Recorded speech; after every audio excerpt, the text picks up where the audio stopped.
The shuttle shook hard as it entered the docking bay of the research station called Horizon's Edge, and Dr. Elena Vasquez gripped the armrest with white knuckles as the landing gear touched down with a loud clang that echoed through the metal walls around her. She had traveled for 3 weeks through the cold emptiness of space to reach this place, a floating laboratory that orbited a world most species in the galaxy refused to visit. And now that she was finally here, she could feel her heart beating fast inside her chest.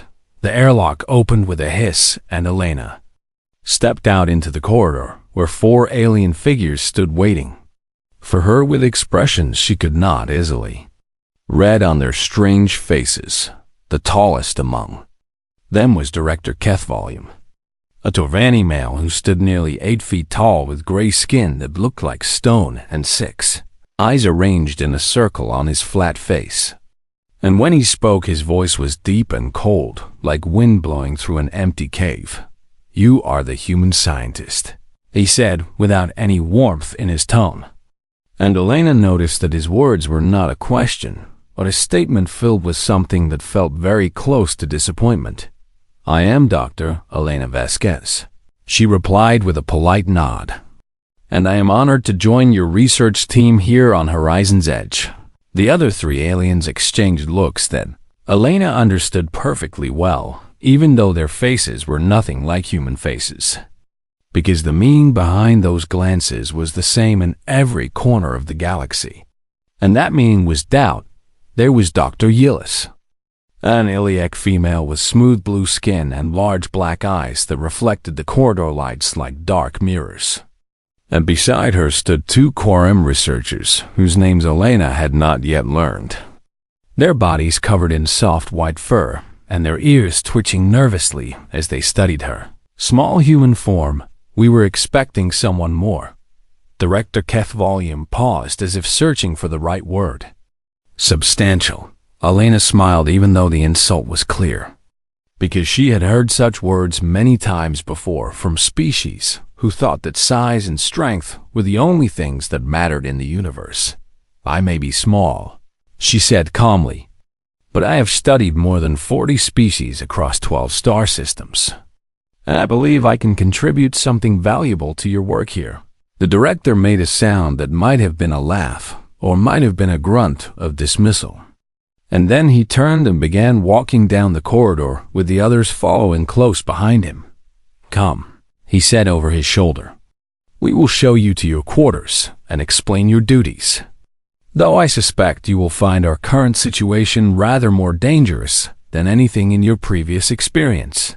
Elena followed the group through the winding hallways of the station, passing windows that looked out upon the planet below, a world of dense jungles and towering mountains wrapped in clouds that glowed orange in the light of the distant sun. This was Rakari Prime, the homeworld of a species that had only recently been granted sapient status by the Galactic Council.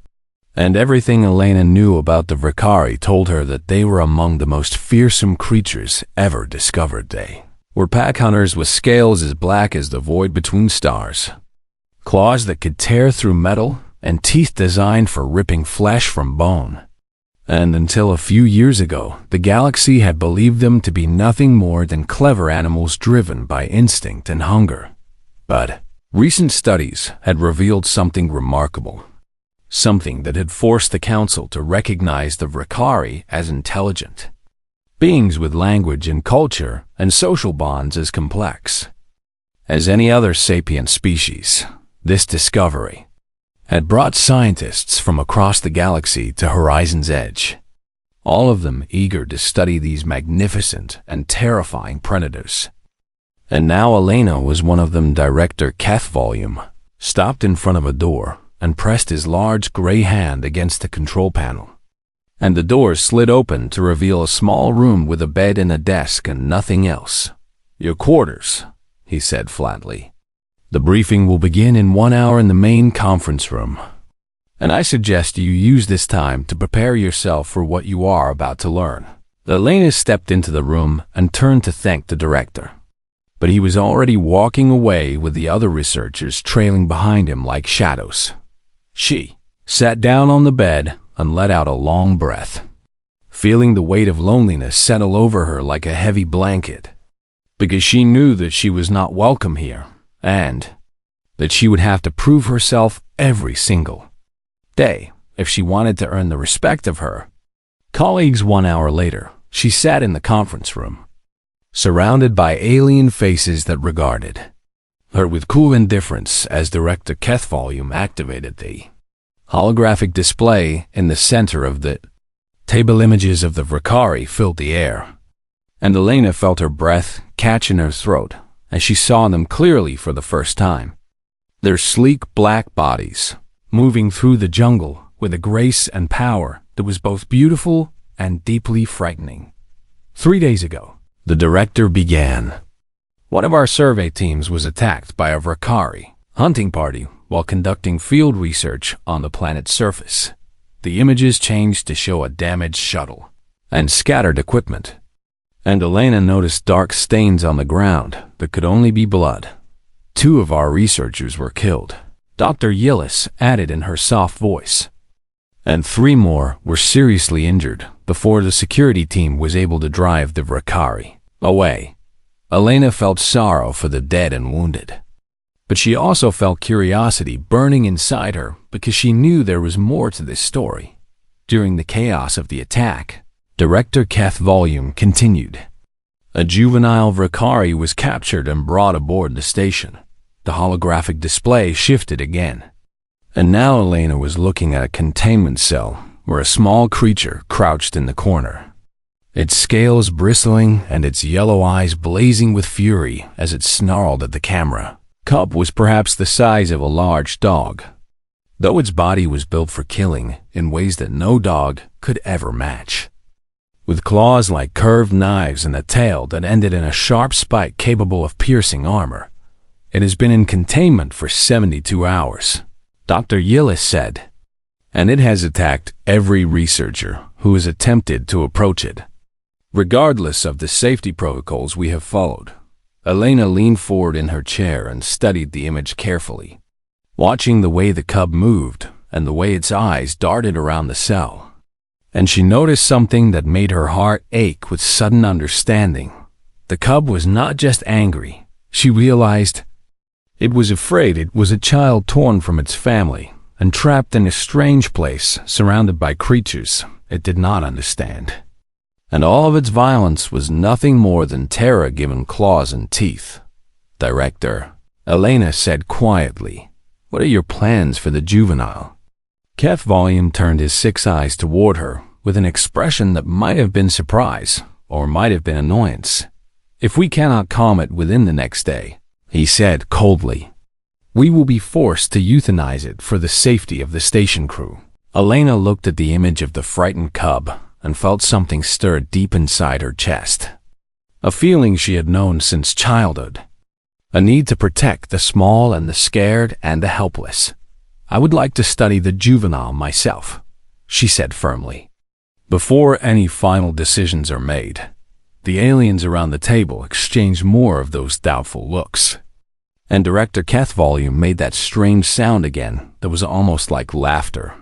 Very well. Human, he said with something that sounded almost like amusement. You have 24 hours to show us what your soft species can accomplish.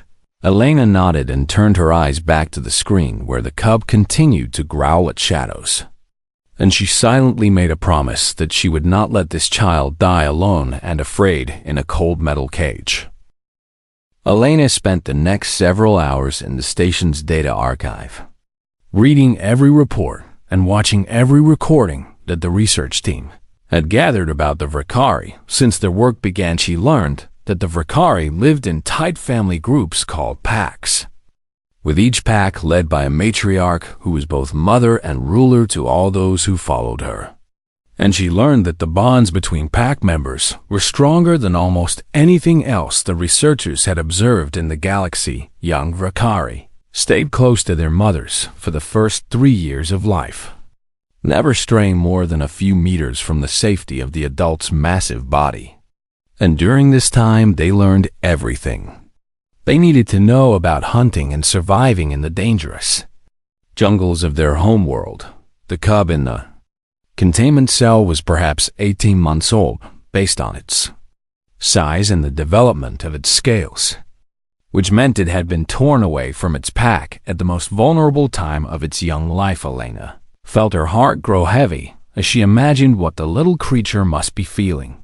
Trapped in a metal box, surrounded by strange smells and harsh lights and alien voices that meant nothing to it except danger, she watched the recordings of the previous attempts to calm the cub, and each one made her wince with frustration. The iliac researchers had tried chemical sedation, pumping gas into the containment cell that was supposed to make the cub sleepy and calm. But instead, the gas had only made the young Vakari more aggressive, and it had nearly torn off the arm of a handler who had entered the cell too soon. The quorum had tried sonic pacification, using speakers to fill the cell with sounds that were meant to trigger relaxation in the cub's nervous system. But the frequencies they had chosen were completely wrong for a Vakari, and the noise had driven the poor creature into a screaming frenzy that lasted for hours. The Tovani security officers had suggested simply stunning the cub with weapons until it could be properly restrained. But even Director Cathvolume had rejected this idea because a stunned subject was useless for research purposes. Elena shook her head slowly as she reviewed all of this information, because she could see clearly what the others had missed, and she could not understand how such intelligent beings could be so blind to something so obvious. They were treating the cub like a problem to be solved instead of a child to be comforted. She pulled up more recordings, these ones from the planet's surface, and she watched footage of Vakari packs in their natural environment, hunting and playing and sleeping together in tangled piles of black scales and warm bodies. And then she saw something that made her sit up straight in her chair with sudden excitement. In one recording, a mother Vakari was curled around her cubs in a shallow cave while a storm raged outside. And as the thunder crashed and the young ones whimpered with fear, the mother began to make a sound that Elena had never heard before. It was a low, rumbling vocalization that rose and fell in a gentle pattern, almost like a melody. And as the mother made this sound, the cubs slowly stopped their whimpering and pressed closer to her body until they fell asleep. One by one, Elena replayed the recording several times, listening carefully to the frequencies and patterns of the mother's voice. And she realized with growing excitement that she was watching a Vakari lullaby the adults use sound to calm their young, just as humans had done for thousands of years. And the frequency of the mother's voice was surprisingly close to the range of human vocal cords. Elena checked the station's equipment database and confirmed what she had feared, that none of the sound systems on Horizon's Edge could accurately replicate the subtle vibrations and harmonics of the Vakari mother's song. But perhaps, she thought with a spark of hope, they did not need machines to make those sounds. Perhaps what the cub needed was not technology, but something far simpler and far more human. She saved her research to her personal datapad and hurried to the containment wing, her mind racing with ideas that she knew the other researchers would call foolish and dangerous. When she arrived at the observation room, she found Dr. Yillis standing in front of the reinforced glass window, her large black eyes fixed on the cub inside the cell. The young Vakari was pacing back and forth in the corner, its movements jerky and frantic, and every few seconds it would stop and growl at the walls as if challenging invisible enemies to come and fight. "You are the human," Dr. Yillis said without turning around, and Elena nodded even though the iliac could not see the gesture. "I am," Elena replied, "and I have come to request access to the containment cell." Now Dr. Yillis did turn, and her smooth blue face showed something that might have been concern or might have been disbelief. "You wish to enter the cell," she said slowly, "with the juvenile that has injured 4 trained handlers and killed 2 security drones?" "I do," Elena said firmly. "I believe I have found a way to calm the cub. but I need to be close to it for my method to work." Dr. Yillis was silent for a long moment, and then she made a sound that was almost like a Sci Director Keth volume. "Has given you 24 hours to attempt whatever you wish," she said finally. "And if you choose to waste those hours by getting yourself killed, that is your decision to make." She pressed a button on the control panel, and the inner door of the containment cell slid open with a soft hiss. "I will be watching from here," Dr. Yillis added, "and I will have the security team standing by to retrieve what remains of you when the juvenile is finished." Elena ignored the dark prediction and stepped toward the open door, her heart pounding so hard that she could feel it in her throat. The smell hit her first. A sharp animal scent mixed with fear and stress and something else that she could not identify. And then she was inside the cell, and the door was closing behind her with a sound that felt very final. The cub noticed her immediately, stopped its pacing, and spun around to face her, its yellow eyes locking onto her small human form with an intensity that made her want to run. But Elena did not run instead. She slowly lowered herself to the floor until she was sitting with her legs crossed beneath her, making herself as small and unthreatening as she possibly could. The cub growled, a deep rumbling sound that vibrated through the floor and up into Elena's bones. And it took a single step toward her, with its claws clicking against the metal. Elena stayed very still, keeping her eyes down and her breathing slow. And she thought about the mother of Reverie in the recording, wrapped around her cubs in the storm. Then she opened her mouth and began to hum. It was a simple melody at first, soft and low. And she felt the cub pause in its advance as the sound reached its sensitive ears. She thought of her grandmother, who had died many years ago, but whose voice still lived in Elena's memory like a treasure she would never lose. And she began to sing the words of an old lullaby that had been passed down through her family for generations. "Dormit mi niña," she sang quietly. "Dormit mi amor." The cub's growl faltered and changed into something uncertain, and its head tilted to one side as it studied this strange creature that made sounds it had never heard before. Elena kept singing, pouring all of her warmth and gentleness into the ancient melody. And she watched as something remarkable began to happen. The cub stopped growling. It took another step toward her, and this time there was no aggression in its movement, only curiosity. Elena felt tears prick at her eyes as the small predator approached her slowly, cautiously, like a wild thing approaching a fire for the first time and not knowing whether it would burn or warm. And then the cub was standing right in front of her, close enough to touch, and Elena kept singing as it leaned in and sniffed her hair with its wet black nose outside the cell. Dr. Yillis watched with her mouth hanging open in silent amazement as the most dangerous juvenile specimen they had ever captured climbed gently into the human's lap and closed its eyes. The cub was asleep within minutes, curled around Elena like a cat beside a warm fire. And Elena continued to sing softly as tears rolled down her cheeks and the galaxy tilted on its axis. The news spread through Horizon's Edge like fire through dry grass, moving from department to department and species to species until every being on the station had heard the impossible story. A human had walked into the containment cell unarmed and alone, and she had calmed the savage Reverie juvenile with nothing more than her voice director. Keth Volume watched the recording 17 times before he could believe what his 6 eyes were showing him.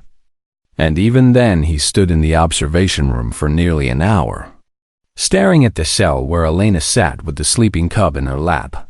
"This is not possible," he said in a voice that sounded shaken for the first time since Elena had arrived.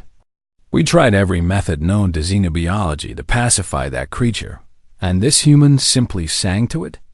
Dr. Yillis stood beside him, her dark eyes still wide with the wonder of what she had witnessed.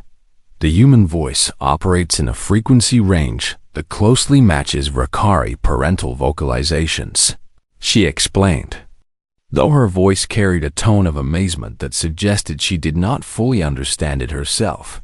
when Dr. Vasquez sang. She was essentially mimicking the sound of a recurring mother comforting her young. But we tried sonic pacification. Director Kath Volume protested. We used carefully calibrated sounds designed to... You use machines, Dr. Yillis interrupted gently. And machines cannot replicate the subtle harmonics and emotional warmth of a living voice. Particularly not a human voice, which seems uniquely suited to this purpose.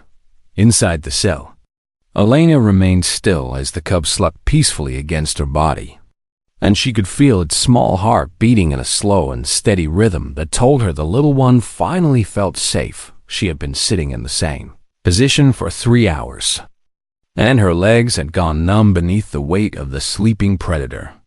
But she would not move for anything in the universe. The cub stirred slightly and made a soft sound that was almost like a purr, and Elena gently stroked the smooth black scales on its head, while humming another melody under her breath. She had decided to call the cub Kira, after a character from an old story her grandmother used to tell, about a brave little girl who was not afraid of monsters because she knew that most monsters were just lonely creatures who needed a friend over the next several days. Elena became Kira's sole caretaker, spending nearly every waking hour with the young Vicari and learning its behaviors and needs. She discovered that Kira loved to play with soft objects, batting them across the cell floor with her sharp claws and pouncing on them like a cat chasing a mouse. She learned that Kira was afraid of sudden loud noises and bright flashing lights, and she made sure that the cell was kept quiet and dim to help the cub feel comfortable. She found that Kira was incredibly intelligent, quickly learning to associate different sounds that Elena made with different things, like food and water and playtime and sleep, and most importantly, she learned that Kira was capable of love. The cub would make a happy chirping sound whenever Elena entered the cell, and it would press its head against her hand to demand attention. And at night it would curl up in her lap and refuse to sleep unless Elena was singing. The other researchers watched all of this through the observation window with expressions that ranged from amazement to confusion to something that might have been envy. She treats it like a pet, one of the quorum researchers muttered to his colleague, or worse, like a child. Humans are known for this behavior, his colleague replied with a twitch of her whiskers. They form emotional bonds with almost anything, from plants to machines to creatures that could easily kill them. It is a weakness, Director Kath Volume said coldly from across the room, and it will lead to problems. But as the days passed and Kira continued to thrive under Elena's care, even the director had to admit that the humans' methods were producing results that no one else had achieved. Kira allowed researchers to enter the cell as long as Elena was present, sitting calmly beside her human while the scientists took measurements and collected samples and recorded observations. The cub showed no aggression toward anyone who approached with Elena's permission, though it would growl softly at anyone who made sudden movements or who smelled of fear. Elena taught Kira simple commands, using a combination of spoken words and hand gestures that the cub learned with remarkable speed. And within 2 weeks, the young predator would sit and stay and come when called, responding to Elena's voice with eager obedience. This is unprecedented, Dr. Yillis said during one of the daily briefings, a voice filled with excitement that she could not hide. No one has ever achieved this level of communication with a Vicari before, and certainly not with a juvenile so young. Elena smiled modestly at the praise, but inside she felt a complex mixture of pride and worry. She was proud of what she had accomplished with Kira, proud that she had proven the worth of human compassion in a galaxy that often dismissed such things as weakness, but she was also worried because she knew that their peaceful time together could not last forever. Of her success had spread beyond Horizon's edge, traveling through communication channels to distant worlds and reaching ears that Elena wished had remained deaf. A message arrived from the Galactic Council, informing Director Keth Volume that a delegation would be dispatched to the station to observe the humans' techniques and to discuss the potential applications of her discoveries. Elena did not like the way those words sounded, because she knew that potential applications usually meant turning something beautiful into something useful for war. And there was another problem, one that made Elena's blood run cold whenever she thought about it. Station's long-range sensors had detected movement on the planet's surface, large shapes moving through the jungle in a pattern that the computers recognized as a Vakari hunting formation. Kira's pack was searching for their lost child, and they were getting closer to the area where the survey team had been attacked. Elena looked at Kira sleeping peacefully in the corner of the cell, and she felt her heart twist with conflicting emotions. She had grown to love this small, fierce creature who trusted her completely, and the thought of losing Kira made her chest ache in a way she had not expected. But at top thought, she also knew that Kira belonged with her own kind, running free through the jungles with her pack, instead of living in a metal cage on a floating laboratory. And she knew that when the adult Vakari arrived, there would be danger for everyone on the station. Dr. Vasquez, Director Cathfol's voice came through the speaker in the cell. Hard and urgent. Report to the command center immediately. We have a situation that requires your attention. Elena gently woke Kira and told her to be good. And then she hurried through the corridors to the command center, where the director and the other senior staff were gathered around a large holographic display. On the display, Elena could see the shape of the station surrounded by empty space. And approaching from the direction of the planet was a cluster of red dots that the computer had labeled as hostile contacts. The Vakari pack, Director Cheth Volume said grimly. They have constructed primitive spacecraft from wreckage and are approaching the station, and our analysis suggests they are coming for the juvenile. Elena stared at the red dots and felt fear and hope warring inside her heart. What are you going to do? She asked quietly. The director turned his 6 eyes toward her with an expression she could not read. The council delegation arrives tomorrow, he said, and they have ordered us to transfer the juvenile to a secure facility before the pack reaches us. No, Elena said firmly, surprising herself with the strength in her voice. Kira stays with me. Director Keth Volume made that strange sound again. And this time Elena was certain it was laughter. The decision is not yours to make. Human, he said coldly. The juvenile will be moved at dawn. And that is final. Elena looked at the red dots approaching on the screen, and she made a decision that would change everything. If they wanted to take Kira, they would have to go through her first. Elena did not sleep that night. She sat in Kira's cell with the cub curled warmly against her side, and she watched the hours count down on her datapad while her mind raced through dozens of plans and discarded each one as impossible. The Galactic Council delegation would arrive in 6 hours, and Director Keth Volume had made it clear that Kira would be taken away to some cold facility where scientists would study her like a specimen instead of treating her like the intelligent young being she truly was, and worse. Elena had seen the communications that the council officials had sent ahead of their arrival, messages that spoke of biological weapon potential and predator control applications, in language that made her stomach turn. They wanted to use Kira's bond with Elena as a model for controlling adult Vakari, turning the magnificent predators into tools of war that could be pointed at whatever enemy the council chose. Elena looked down at the sleeping cub and felt tears burning in her eyes. Kira trusted her completely, and she could not let that trust be betrayed. She thought about the approaching Vakari pack, those red dots on the scanner moving steadily closer to the station, and she realized that they were not the enemy at all. They were a family searching desperately for their lost child, just as any family would search. And they deserved to have Kira return to them. But how could she possibly make that happen when the entire station was against her? and when armed guards would be posted at every exit by morning. Elena closed her eyes and thought of her grandmother, who had always told her that the universe rewards courage and that fear is the only true enemy. "Abuela," she whispered into the darkness. "I hope you were right about that."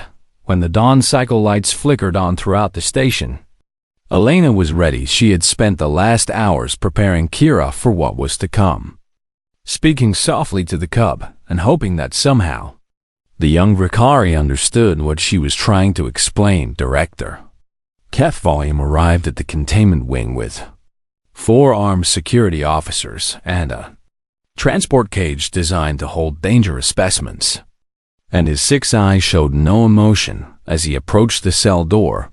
"Dr. Vasquez," he said flatly, "step away from the juvenile and exit the cell. The transport team is here to relocate the specimen to the secure holding area." Elena stood up slowly, and Kira stood up with her, pressing close to the human's leg with a soft growl rumbling in her throat.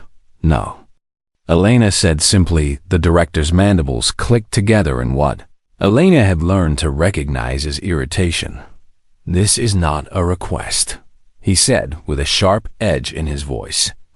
"The Galactic Council has ordered the transfer, and you will comply." "I will not," Elena replied, and her voice was steady even though her heart was pounding like a drum inside her chest. "This cub is an intelligent being with rights under council law, and I am invoking my authority as a certified xenobiologist to challenge her detention as a violation of the Sapient Species Protection Act." Director Keth Volume stared at her for a long moment, and Elena could see surprise flicker across his stone-gray face before it hardened again into cold anger. "You think you can hide behind legal procedures while a Frekari pack approaches this station with hostile intent?" he demanded. "You are putting everyone at risk with your foolish human sentiment." "I am putting no one at risk," Elena said firmly, "because I am going to give Kira back to her family." The silence that followed her words was so complete that Elena could hear the soft hum of the station's life support systems. "You are insane," Director Keth Volume finally said. "The adult Ricari will tear you apart the moment they see you, and then they will destroy this station and everyone on it." Elena shook her head slowly. "I do not believe that," she said. "I have studied the Ricari for weeks now, and I have learned that they are not mindless killers. They are intelligent beings who care deeply for their families and who will respond to kindness if it is offered with sincerity. You are betting all of our lives on a theory," Dara Yillis said from behind the security team, and her voice was filled with fear. "You cannot know what the adults will do when they arrive." "No," Elena admitted. "I cannot know for certain, but I do know that keeping Kira prisoner will definitely lead to violence, while returning her might lead to peace." She paused and looked around at the faces watching her. Alien faces filled with doubt and fear and anger. "Humans have a saying," she continued softly. "We say that you catch more flies with honey than with vinegar, which means that kindness works better than cruelty. And I believe that this truth applies to every intelligent species in the galaxy." Director Keth Volume made a dismissive sound and gestured to his security officers. "Enough of this," he said coldly. "Remove the human from the cell and secure the specimen for transport." The officers stepped forward, but before they could reach the cell door, the station's alarm system erupted in a deafening wail that made everyone freeze in place. Director Keth Volume to the command center immediately. A panicked voice shouted over the intercom. "The Ricari vessels have entered weapon range, and they are not responding to our communications." The director spun around and rushed out of the containment wing with his security team close behind, leaving only Dr. Yillis standing in the observation room with her dark eyes fixed on Lena for a moment. Neither of them moved. Then Dr. Yillis walked slowly to the cell door and pressed her hand against the control panel. The door slid open.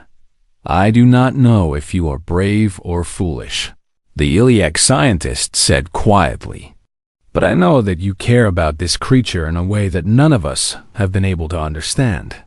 So I am going to give you a chance to prove that your way is better than ours." Elena felt a wave of gratitude wash over her. "Thank you," she whispered. "Do not thank me yet." Dr. Yillis replied with a sad shake of her head. "The docking bay is 3 levels up, and if you are wrong about the Vakari, you will die before you can apologize." Elena took a deep breath and then looked down at Kira, who was watching her with those bright yellow eyes that seemed to understand far more than any child should. "Come on, little one," Elena said gently.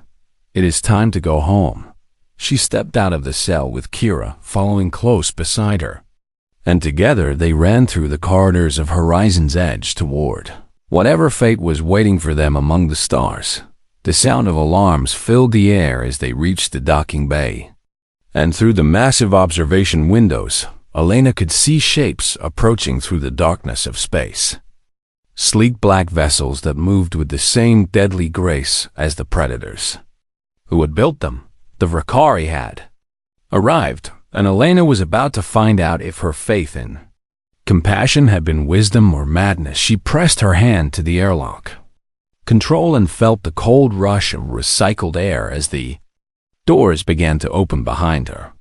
She could hear shouts and running footsteps as Director Kethvolume and his security team realized what she was doing, but it was too late to stop her now. Elena stepped onto the external platform with Kira pressed against her leg, and she looked out at the approaching predators with nothing to protect her except a lullaby and a prayer. The cold of space pressed against the thin barrier that separated the docking platform from the void, and Elena could feel the chill seeping through her clothes as she stood beneath the stars with Kira trembling against her leg.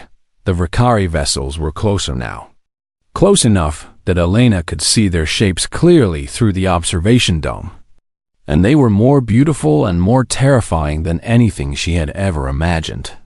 They were not truly spacecraft at all, she realized, but living things wrapped in armor plates and powered by organic engines that pulsed with bioluminescent light. And riding on the backs of these great beasts were the adult Vakari themselves. There were 6 of them, each one at least 3 meters tall, with scales that gleamed like polished obsidian and eyes that burned with ancient intelligence. The largest of them was clearly the matriarch, a magnificent creature with scars across her face that told stories of countless battles won, and a presence that radiated power even across the empty distance between them. Lena felt her legs shaking beneath her, and every instinct she possessed was screaming at her to run back inside the station, where it was safe, but she did not run. She stood her ground as the Vakari vessels approached the docking platform, and she began to sing. The melody rose from her throat like a prayer, the same lullaby she had sung to Kira in the containment cell, the same song her grandmother had sung to her mother, and her mother had sung to her through all the years of her childhood. The words did not matter because the Vakari could not understand human language, but the feeling behind them mattered more than anything. The warmth and love and hope that Elena poured into every note. "Dorm at me, Nina. Dorm at me, Amor," she sang into the void while the predators approached behind her. She could hear Director Kethvolume shouting orders and security officers taking defensive positions. But all of that seemed very far away compared to the shapes that were now landing on the platform before her.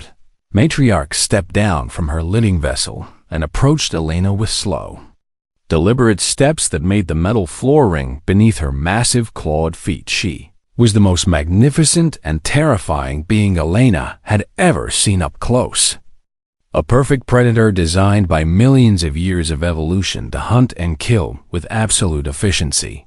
And yet when Elena looked into those ancient yellow eyes, she did not see a monster. She saw a mother searching for her child. Elena kept singing as the matriarch stopped just a few meters away, close enough that Elena could smell the jungle scent of the creature's scales and feel the heat radiating from her powerful body. For a long moment, nothing moved. Then Kira made a sound that Elena had never heard before.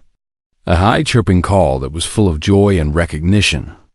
And the cub bounded forward toward the matriarch with her tail wagging like a happy puppy. The matriarch lowered her great head and touched her nose to Kira's.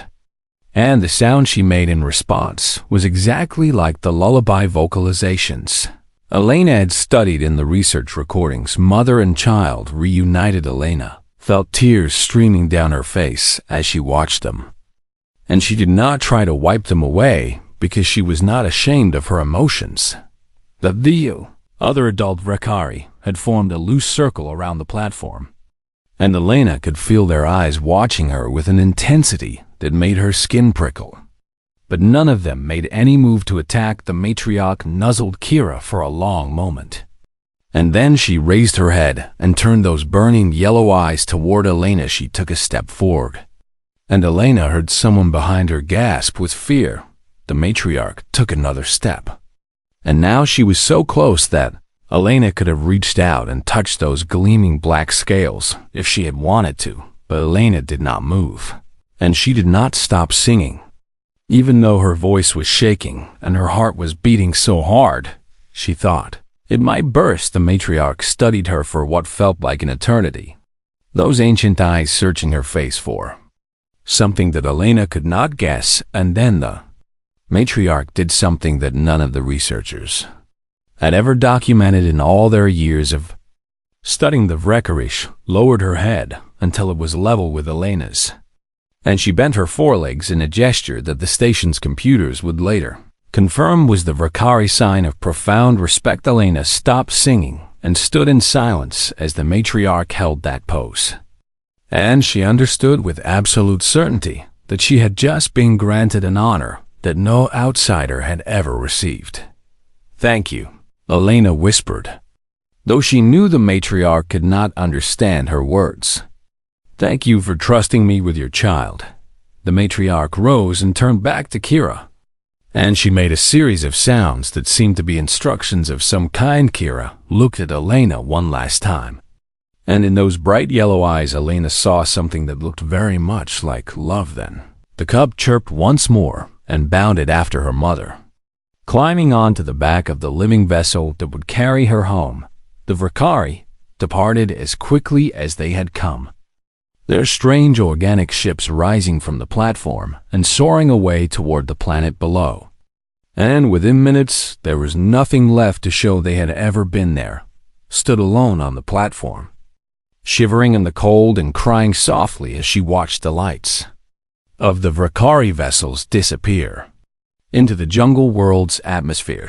She did not know how long she stood there before Director Kethvol's voice broke through her thoughts. "Dr. Vasquez," he said, and his voice was strange and quiet in a way she had never heard before. "What you did was the most reckless and foolish thing I have witnessed in my 200 years of life." Elena turned to face him, and she was surprised to see that his 6 eyes were not filled with anger, but with something that looked almost like respect. And yet, the director continued slowly, "It appears that your foolishness has accomplished what all of our science and technology could not. You have made peaceful contact with the Vrakari." Elena smiled despite her exhaustion. "It was not foolishness," she said quietly. "It was kindness, and kindness is never foolish." The director made that strange sound again, but this time Elena was certain it was laughter of a genuine kind. "Perhaps," he said thoughtfully, "there are things that humans understand which the rest of us have yet to learn." 6 months later, Elena stood in the Great Hall of the Galactic Council as the first Vrakari human diplomatic treaty was signed by representatives of both species. The Vrakari delegate was a young female with familiar yellow eyes and scales that gleamed in the ceremonial lights. And when she saw Elena in the crowd, she made a happy chirping sound that echoed through the silent hall. Kira had grown tall and strong in the months since their parting, but she still remembered the human who had sung her to sleep in a cold metal cell after the ceremony. Kira presented Elena with a gift from the Vrakari people, a single scale from her own body wrapped in woven fibers that hummed with a familiar melody when the wind touched them. Elena held the gift close to her heart and thought of her grandmother. And she smiled. The galaxy had always feared what humans might destroy. They never considered what humans might nurture, and somewhere in the stars, a grandmother's lullaby echoed across the void, carrying hope and healing to places that had never known such things before. Elena looked up at the endless night sky and whispered a promise to the universe. This is only the beginning.